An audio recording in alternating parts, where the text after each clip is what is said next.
মই পলাশ দহতীয়া মোৰ YouTube channel ফাগুনী পলাশলৈ স্বাগতম। মই আপোনালোকৰ মাজলৈ আগবঢ়াব বিচাৰিছোঁ মোৰ ইউটিউব চেনেলৰ জৰিয়তে গাঁৱৰ যিসকলৰ প্ৰতিভা আছে লুকাই আছে সেই প্ৰতিভাবোৰ বিকাশ কৰিবলৈ বিচাৰিছোঁ। মোৰ ওচৰত আজি আছে বৰ্তমানৰ পৰা অলপ বাঁহীবোৰ শুনিবলৈ চেষ্টা কৰিম।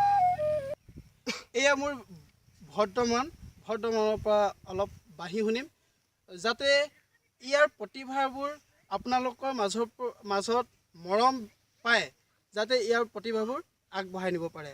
আৰু লগতে মোৰ ইউটিউব চেনেলটো ছাবস্ক্ৰাইব কৰিব, লাইক কৰিব, শ্বেয়াৰ কৰিব আৰু বেলটো বজাবলৈ নেপাহৰিব।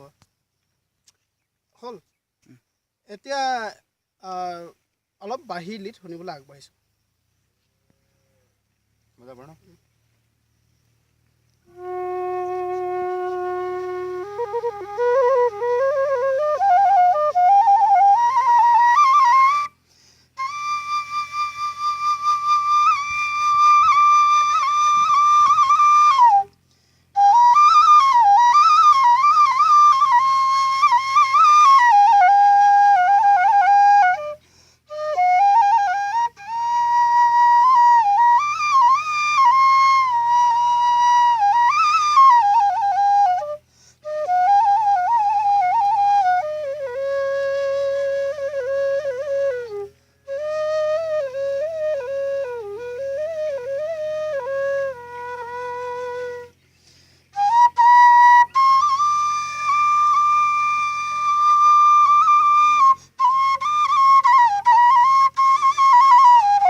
ধন্যবাদ থাকিল।